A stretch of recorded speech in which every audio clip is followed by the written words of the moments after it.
We will be discussing in this video integration of rational fractions. Now, when you say rational fraction, algebraic rational fractions, we mean a quotient of, let us say, two polynomials. Bali yung merong sa taas na polynomial divided by sa babang polynomial. Of course, yung yung process ay i-divide muna natin pag yung 'di ba yung role natin na napag-alaman para ma-integrate natin.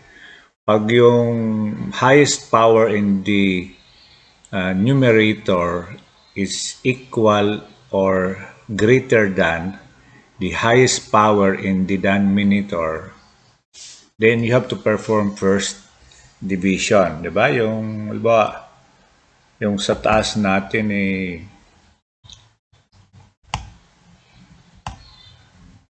sa taas natin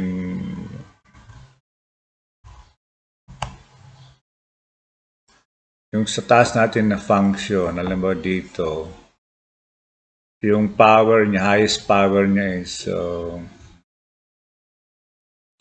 power niya is 3. Dito naman sa baba, yung highest power niya is, let us say, 2. I-divide mo muna to until such time na yung power sa taas maging lower na. Halimbawa, 1 na lang sa taas, tapos dito yung x squared. Parang ganyan yung mangyayari. So, i-divide mo muna bago makon. And then, after dividing this, pwede mo nang i-break down yung sa baba into tinatawag nating partial fraction. So, instead of this having a power of cube, let us say 2 or 4, magiging linear na lang siya by factoring. Yan. So, alam mo, cube yan. So, i-factor mo yan sa tatlo. Magiging 1 na lang ang mga power niyan dyan. Okay? So, yun ang solution natin. We will break this into partial fractions. I-demonstrate ko na lang sa example kasi nga kung wala pa yung background sa partial fraction, medyo mahirap i-analyze. So let us go into solution of a problem na lang para mas madali natin maintindihan. Okay, so erase natin ito.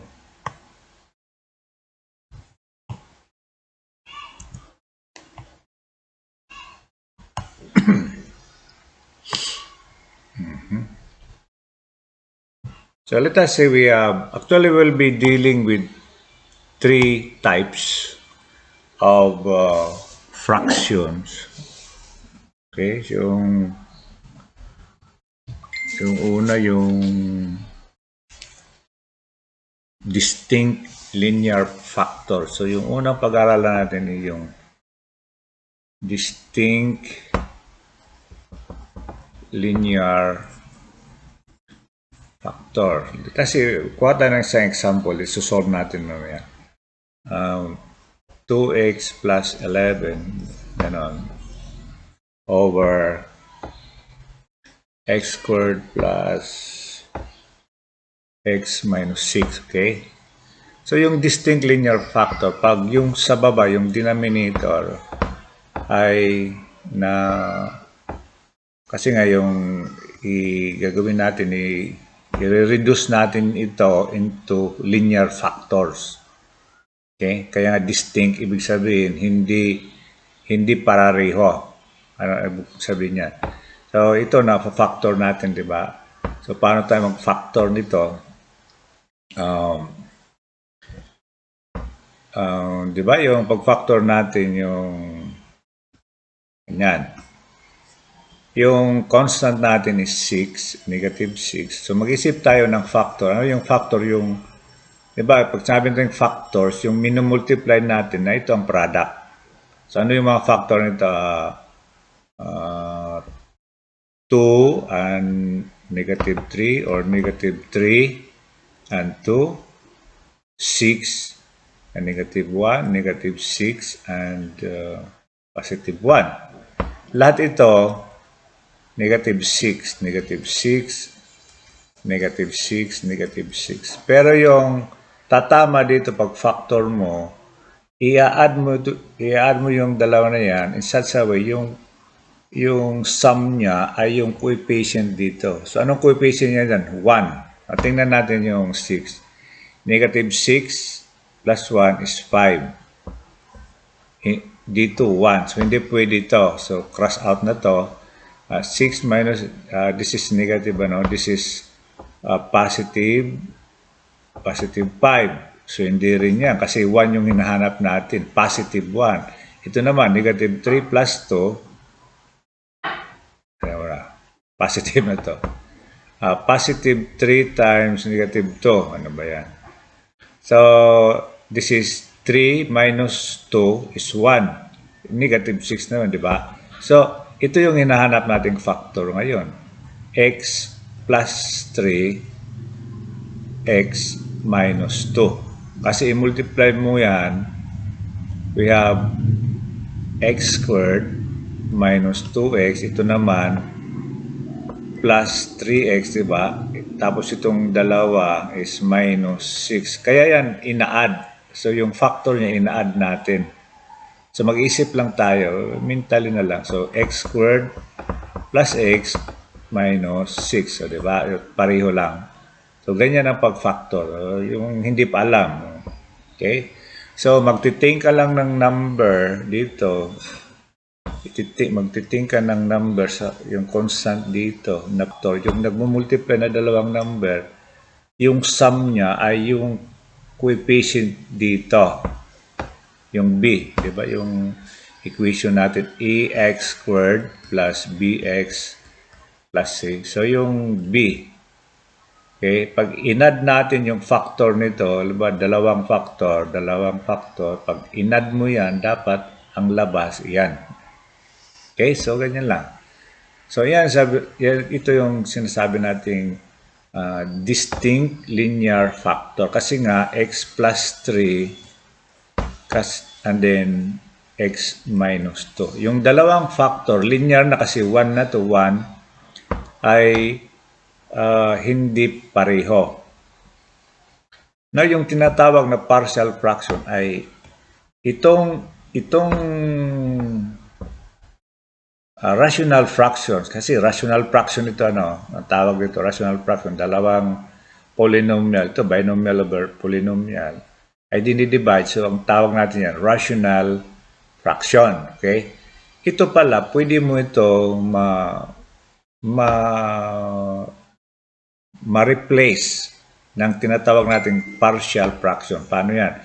Yung bawat factor dito, yung factor, pag sinabi natin factor, yung dalawang minumultiply, factors yung tawag natin. So, itong dalawang factors na ito, pwede mo siyang paghiwalayin. Ganyan, x plus 3, and then plus b over x minus 2, in which yung a and b are constant. Okay, constant siya na isosolve mo. So, paano natin gagawin yan? Litas, ano ba yan?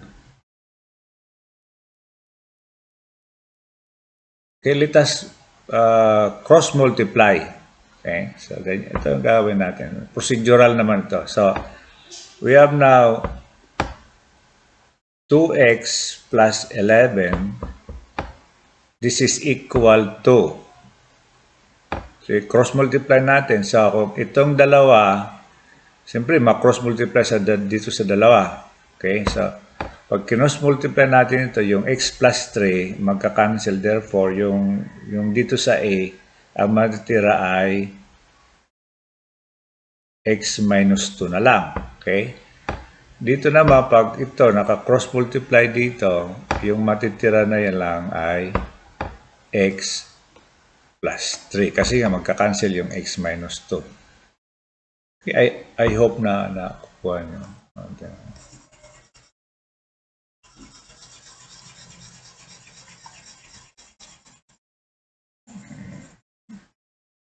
i-slow motion ko, okay?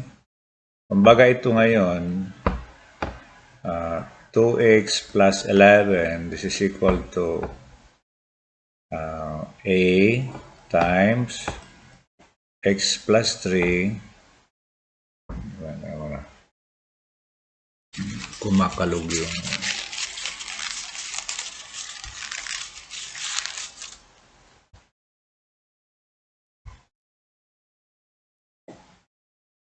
so x plus 3 times x minus 2 over yung ito x plus 3 plus b times x plus 3 times x minus 2 over x minus 2. Okay? Yung itong denominator na to,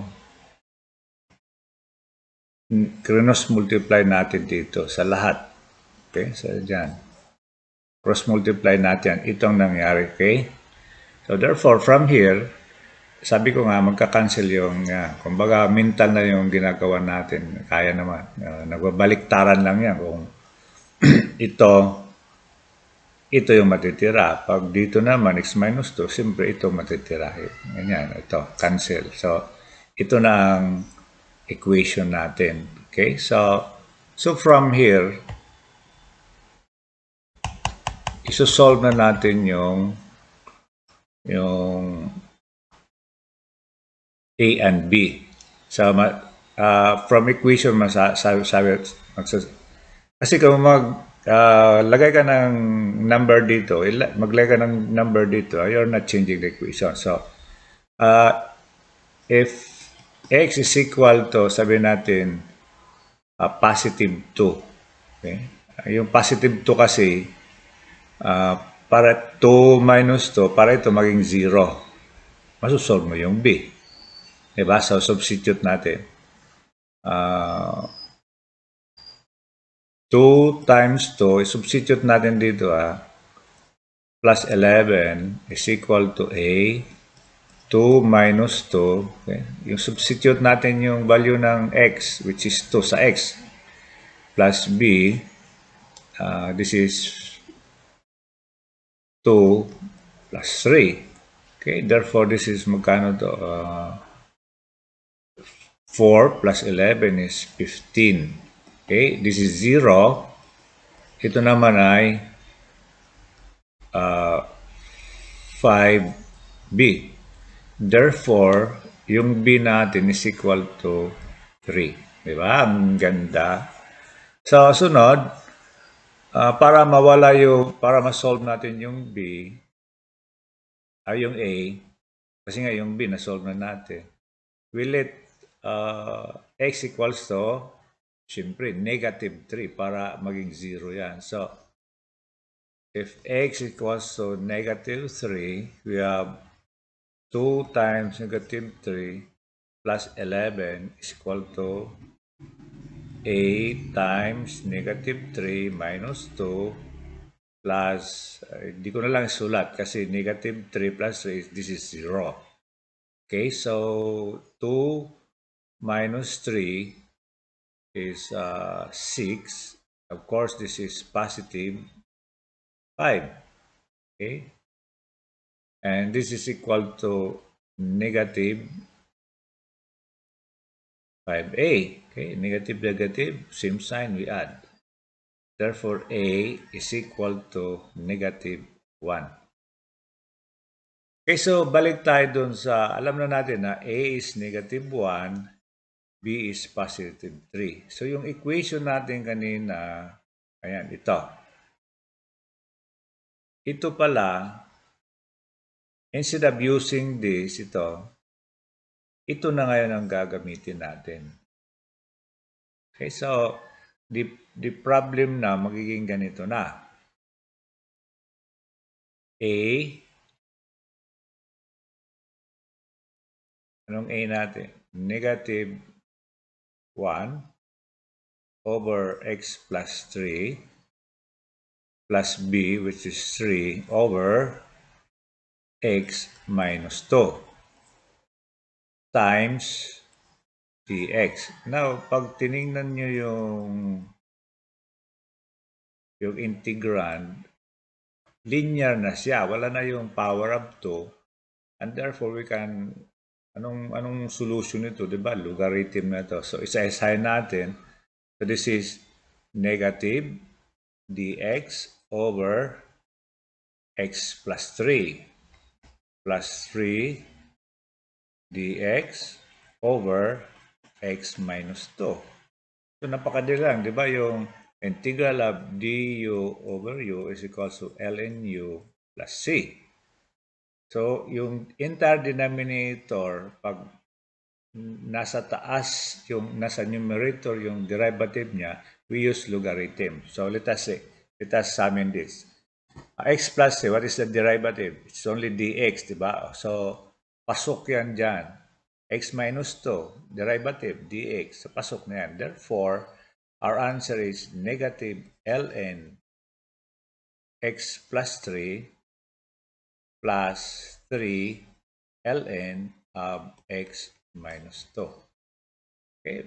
Pwede pa natin answer na yan. Pero gusto nyo simplify pa, diba? Pwede ito, i-rearrange ko lang. ln of x minus 2 cube minus ln of x plus 3.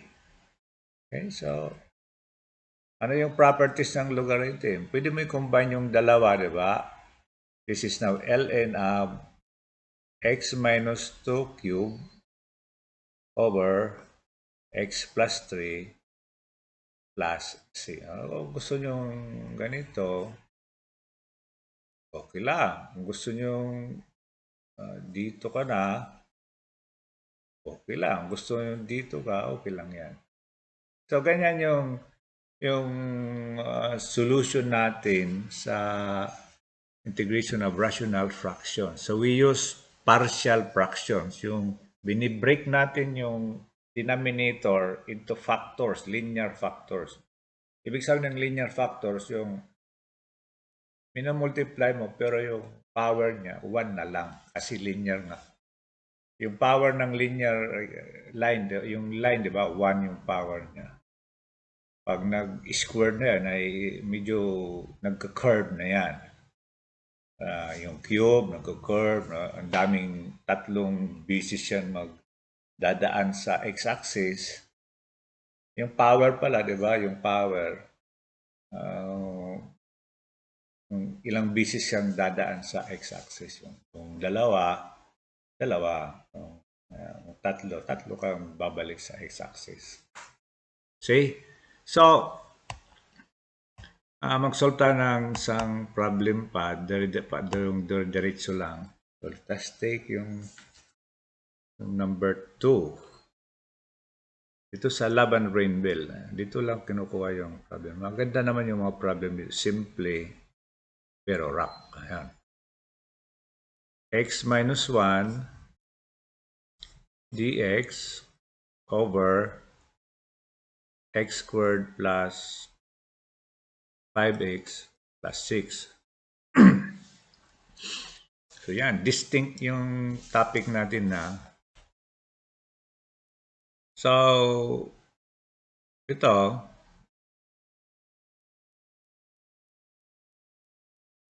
i-break natin ito sa ito, x minus 1 over x squared plus 5x plus 6. So, i-break natin ito into partial fraction. But before we can do that, i-factor muna natin yung sa baba. X squared plus 5x plus 6. So, magtitink ka ngayon ng factor na pag in-add mo, ito yung lalabas. Di ba? 2 times 3 is equal to 6. Factor yung 2 sa 3 sa 6. Okay? Factors ang tawag sa kanila. Yung minumultiply. Okay, so, pero pag in-add mo yan, 2 plus 3, this is equal 5. O yan. Iyan o, yan.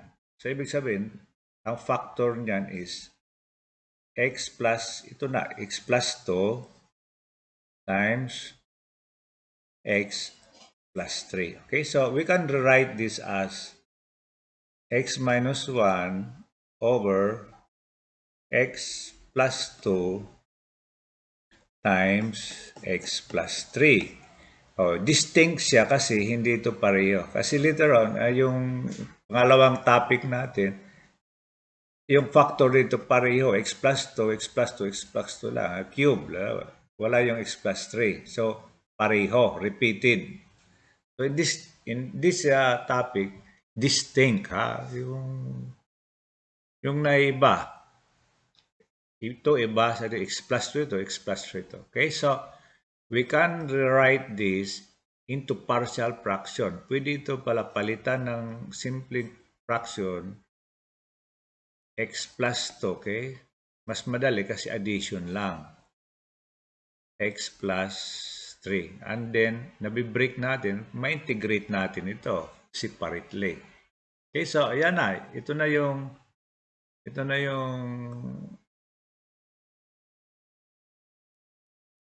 partial fraction natin. So we will solve for A and B. So ito lang yung kailangan natin. So we will replace this with this A plus B. So magiging madali na yung integration. So let us solve for we cross multiply, di ba? Yung sabi ko, cross multiply, makancel yung x plus 2, x plus 3 mataas. So ito na mangyayari ngayon. X minus 1, this is equal to A times x plus 3 plus B times x plus 2. Magka-cancel kasi yung x plus 3 dito. Cross multiply mo yan. So, una natin, let x, if x equals to negative 3 para mawala yung, ito muna, b. Negative 2, masolve natin yung a. So, negative 2, substitute sa x, negative 1, this is a, this is negative 2 plus 3 plus b times negative 2 plus 2, yan. So solve natin, negative 3, this is positive 1a, and of course plus 0. So in this case, a is equal to negative 3. Okay, so yan lang. Then we will solve now b. So yung x natin, para ma-eliminate yung a, is negative 3 dapat. So x is negative 3. So this is negative 3, negative 1, a, negative 3 plus 3 plus b, negative 3 plus 2. Okay, so ang ganda, di ba? This is negative 4, this is 0, while this one is negative 1. So negative, so this is now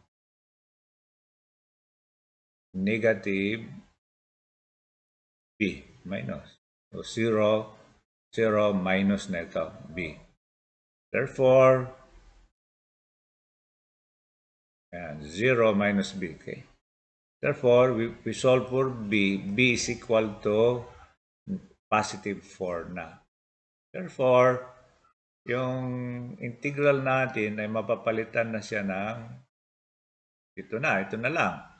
Ano yung a? Negative 3 over x plus 2. Yung b is plus 4 over x plus 3. Ayan. Times dx. So, ganyan lang yung yung distinct linear factor, okay? Ina-factor lang yun sa baba, gano'n. So, walang problema yan. So, ang magiging challenge lang dito yung factoring. So, this is now, isa-isa natin, yung constant, ilabas natin, multiply yung dx. Dx is gano'n, di ba? Plus 4 integral of dx over x plus 3. So, dapat yung medyo na master nyo na yung mga basic formula. Kaya hindi na problema yung mga technique kasi mga technique na lang ito. Pero yung problema talaga yung mga basic formula. Kung ma-master mo yun, wala ka ng problema. So this is negative 3 ln of x plus 2 plus 4 ln of x plus 3. Of course, yung derivative nito is dx, and so on. So, yan lang pa. Pwede nating combine to. I-retain mo yung negative dito. Ilabas mo yung 3 sa taas o i-equal mo yung sa taas, negative 3. Ibababa naman yan. Pareho lang yung lalabasan niya. Okay, so 4 ln parenthesis dapat, okay? X plus 3.